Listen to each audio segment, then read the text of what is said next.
10 বছর পরে এই রোড দিয়ে আসলাম, মনে হয় যেন আমাজন জঙ্গলের একটি অংশ, কিরকম ভুতুড়ে অবস্থা। ওরা দুজন হাবেশা পাইতেছে, এদের কি ভয় লাগে না? আমার তো ভয়ে কলিজা ঘুরতে বাইরে যেতেছে। এমনি থাকে মাসাল্লাহ, কি ভয়ঙ্কর জঙ্গল,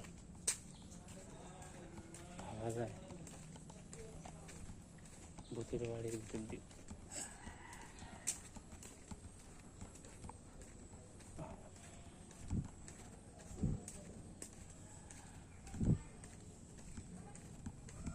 একসময় খুবই চেনা জানা ছিল, মুহূর্তের মধ্যে আসতাম যাইতাম।